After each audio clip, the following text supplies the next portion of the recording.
This is Unit 2, Equations and Inequalities, Lesson 6, the first part, so 6A, solving 1 and 2 step inequalities. You have 3 objectives for this lesson: that you can identify what an inequality is, you can identify the different inequality symbols, and that you can also solve a one-step inequality. Sorry, I left one out. Finally, you can also graph the solution of inequality on a number line. So we're going to be looking at the definition of an inequality. An inequality is a math sentence that uses an inequality symbol to compare the values of two expressions. An equation, remember, had an equal sign. Look at the symbols that are in between our math sentences below.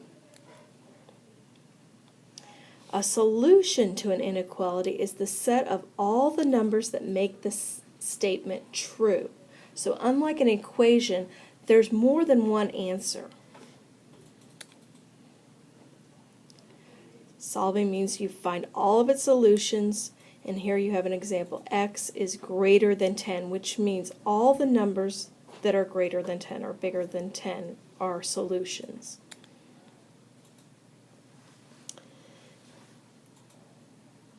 Unlike an equation, an inequality means that they're not equal or equivalent to one another. So when you check the problem, you won't be able to say that they are exactly equal. You just need to make the statement true. In real life, we use inequalities more than equations. For example, you must be at least 5 foot to ride the roller coaster.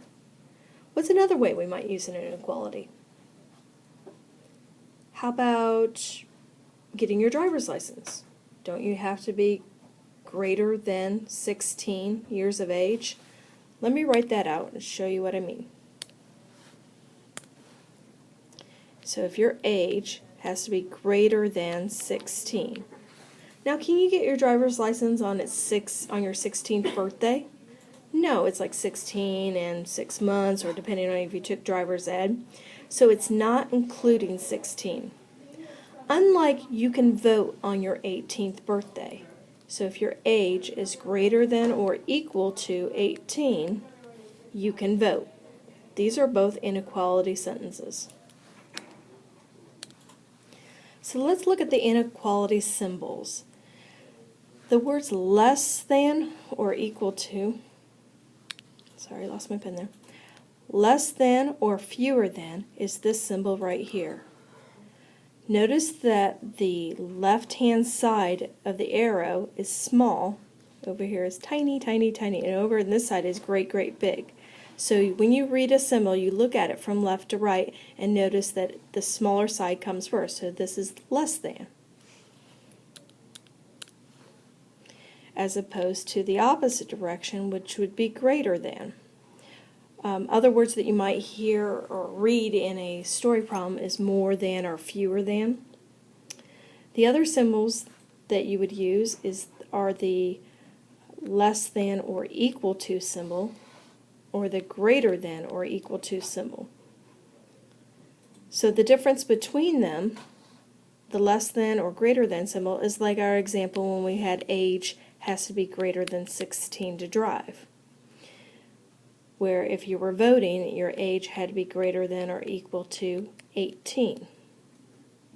So you know the difference? What's another example? How about legal drinking age in Indiana or going to a bar? So your age would have to be greater than or equal to 21. That's another example. The less than or equal to symbol and the greater than or equal to symbol you can also replace with at most. Greater or less than or equal to is at most, or the maximum. And the greater than or equal to you can replace with the words at least or minimum.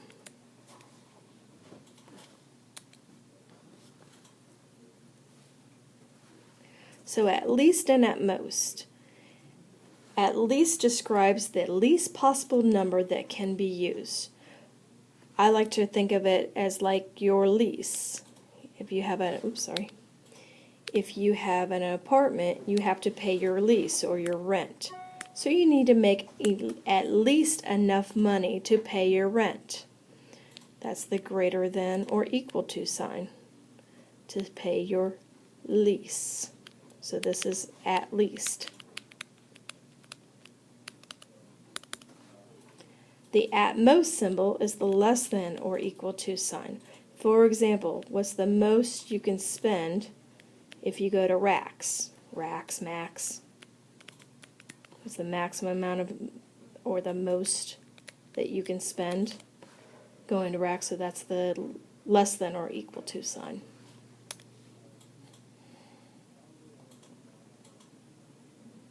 So let's try looking at these examples, and you tell me which symbol should we, or what words should we use, at least or at most, and just write the symbol. You must be what? 18 years age or to vote in a national election. Well, I gave this example before. You need to be at least. So it is the, oops, losing my screens here, sorry, just a second. Let me get you back. Okay, so this was our example that we had. That would be, at least would be the less than or equal to sign. You have to be at least 18 years of age. An elevator can safely carry, oh, my bad, backwards. Greater than or equal to 18 years of age to vote. But an elevator, you need to be at most 15 people, so that's the less than or equal to sign. When water boils, you know the temperature is at least 212 degrees Fahrenheit, so that's the greater than or equal to sign. If all books cost $3 and Jane has $20, what's the most that she can buy? So again, the less than or equal to sign. When you're reading a story problem, if you think of two scenarios, your lease for the at least, that would be the greater than or equal to sign, or racks, like the restaurant, the racks max is the greater than or equal to sign. And I make that sign right there, and I like to draw a little hamburger there. That's what that doodle is of, because it looks like I'm eating the hamburger, so that I remember which way my arrow should point on my symbol. So down in number 4, use the answer in exercise 3. Let's complete each quality. So the first thing, Y, that must have been, they used the letter Y instead of A for age, is greater than or equal to. E for the elevator was less than or equal to. I guess I was supposed to write the actual words up above here. Like for the first one, you have to be at least. The second one was at most.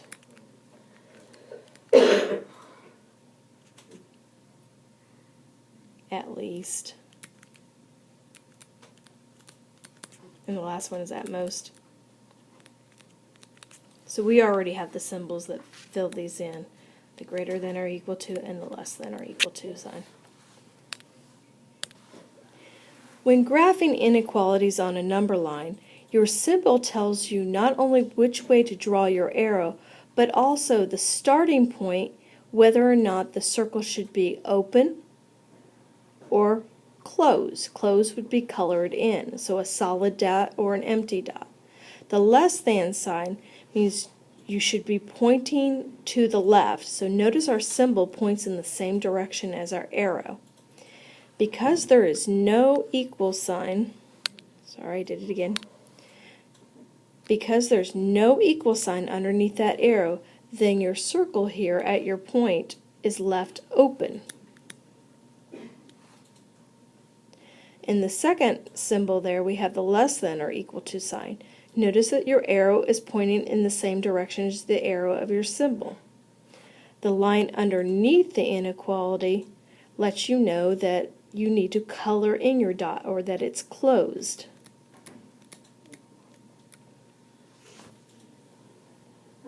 Same with greater than and greater than or equal to or at least. Notice that the arrow is pointing the same direction as the symbol, but the dot is either open or closed depending on whether or not there's a line underneath. let's try doing a few practice problems together.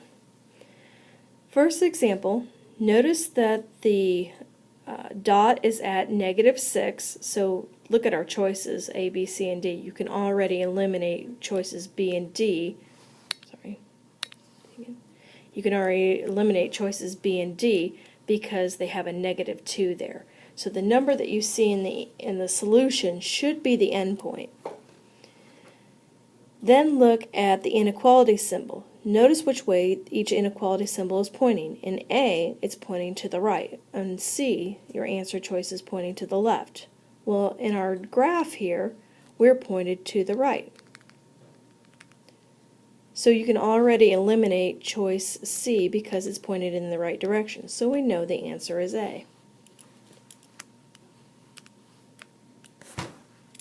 Sorry, I was going to erase this for you.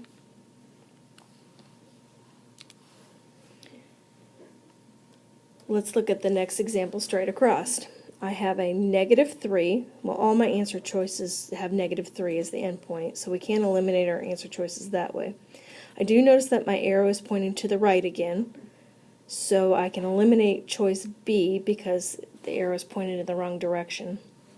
Then I look at the dot. Is it open or is it closed? Oh, I can also, I guess I could have eliminated choice A or choice C because you notice that it says 3 and not -3, so it's not that one because it's the wrong endpoint. So now we're down to choice A and D. The only difference between choice A and D is one has a line underneath and one does not. Our graph has an open circle. If it's open, then we should not have a line under our inequality, so it can't be A. That leaves choice D as the answer.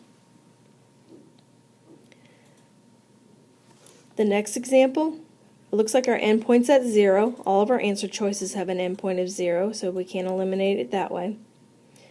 Our arrow is pointed to the right, so that means we can eliminate any choices that have our symbol pointing to the left. So eliminate choice A and choice D.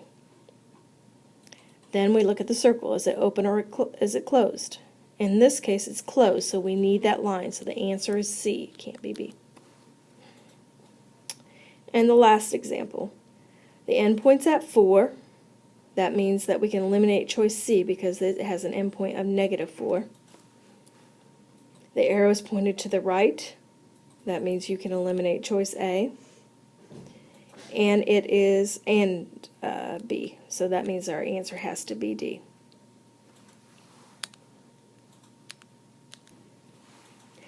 Solving inequalities is exactly the same as solving equations. You will use all the same steps, except for there's one special rule that you must remember. Whenever you're multiplying or dividing by a negative number, you must reverse the inequality's direction.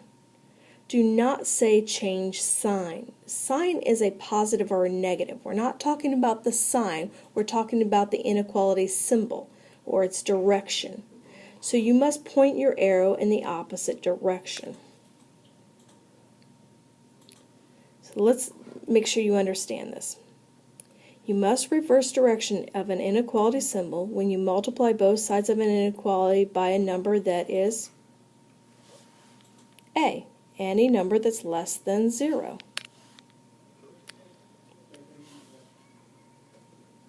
Or, but not equal to 0, so C is not a choice. If it's equal to 0 or if you're dividing by 0, you do not change directions. It must be a negative number. So let's practice this with a couple reversals. In all of these inequalities, it looks like we need to isolate our variable. Look at problem number 2. We have a positive 3 beside our t.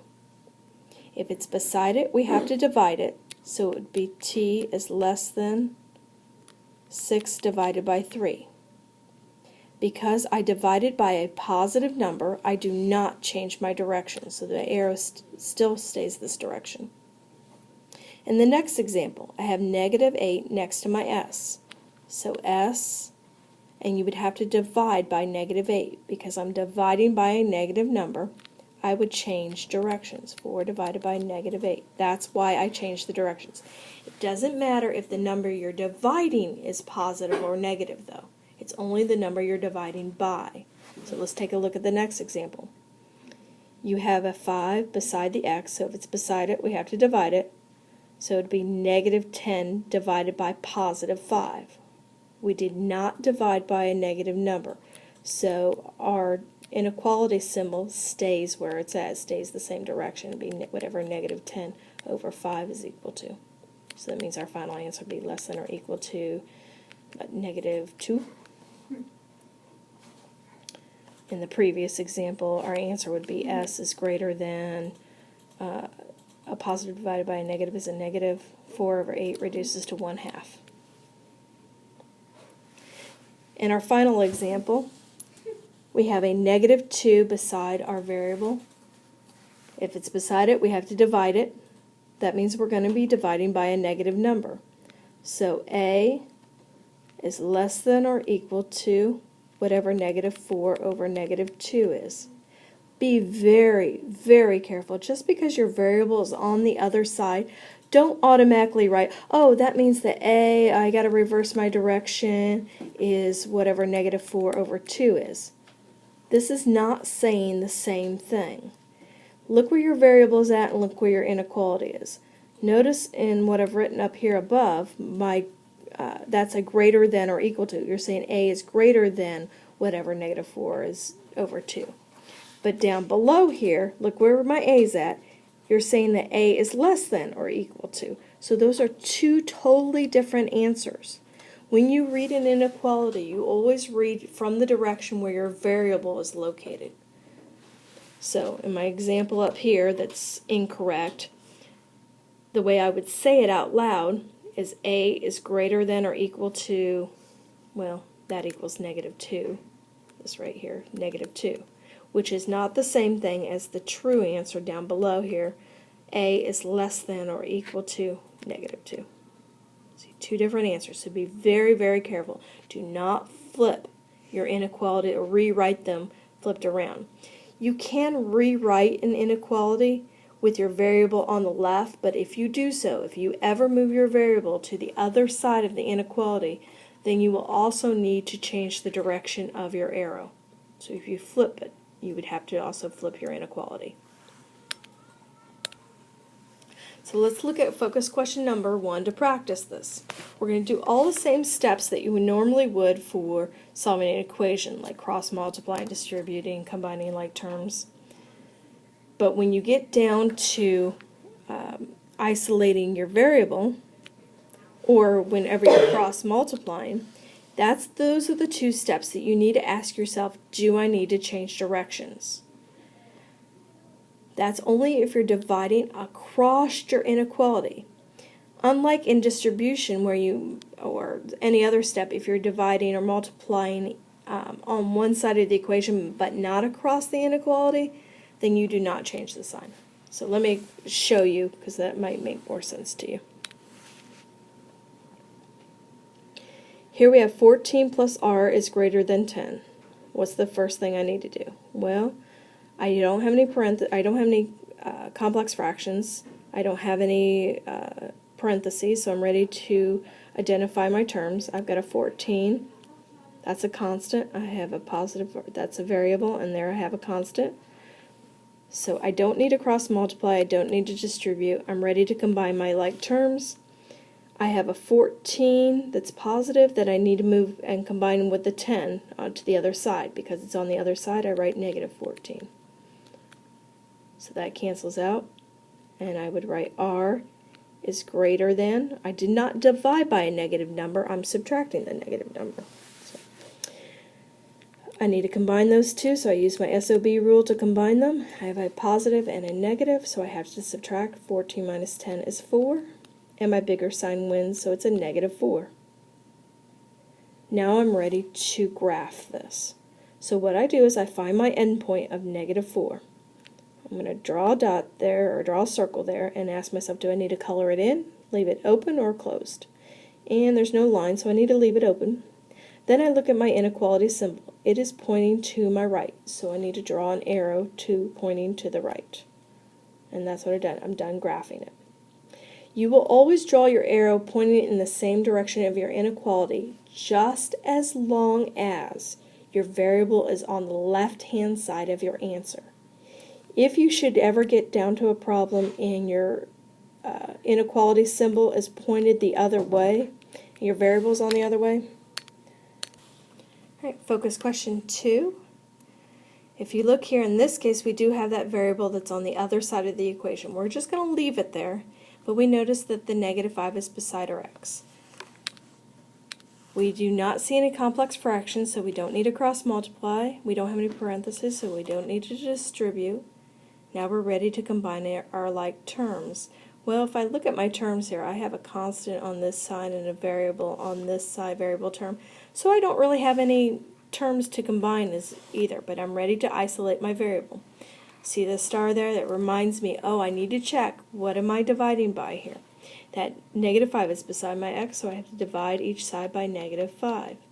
Because I'm dividing by that negative number, that's when I need to remember, oh, I need to change directions. So the -5's cancel out. I have x on this side. -50 divided by -5 is a +10. So that's my endpoint. I draw the circle on my endpoint. I notice that there's no line underneath my inequality symbol, so I leave it open. And this is where I need to remind you again, look which side my variable is on. It's on the right-hand side. So right is wrong. Remember that? Right is wrong, as in the wrong direction. So because the inequality symbol is pointing to the right, I need to draw my arrow to the left.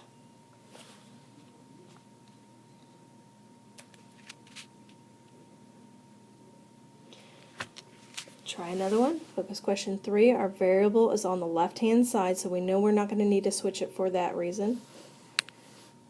There is no complex fractions, so we don't need to cross multiply. There's no parentheses, so we don't need to distribute. Now we're ready to combine our like terms. Let's identify our terms. We have a variable term here, a constant, and a constant. So I need to combine the -20 and the -15. I'm going to bring that 20 to the other side of the equation. It makes no sense to move that -15 because that's the same side as the variable. After I move it, I say x is greater than, I have a -15 and a +20. Those are opposite signs, so I have to subtract, and the bigger sign wins. X is now all by itself, and I'm ready to graph it. My endpoint is at 5. There's no line, so I don't color it in, and it's pointing to the right.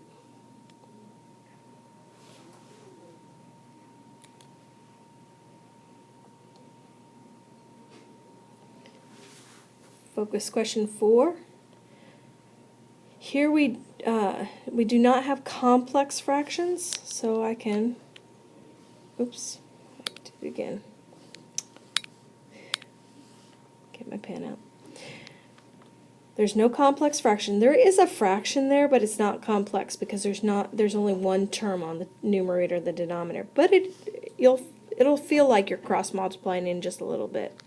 So we don't cross multiply, there's no parentheses, so we don't distribute. We're ready to combine our like terms. We have a constant on this side and a variable term on this side. So there's no terms to combine either. We're ready to isolate our variable.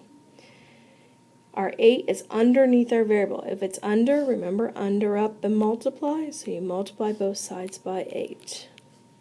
The 8's cancel out over here. We're dividing by, or multiplying by a positive number. That means our inequality stays in the same direction. M on this side, and on the other side, 8 times -8 is -64. So I find the endpoint of 64. I notice that there's a line underneath my inequality symbol. That means I need to color it in. And now I need to decide which way my arrow should point. Look which side my variable is on. It's on the right side. Oh, right is wrong. So my inequality is pointing to the right. That means I need to point in the opposite direction. I need to draw my arrow to the left. I'm done with question 4.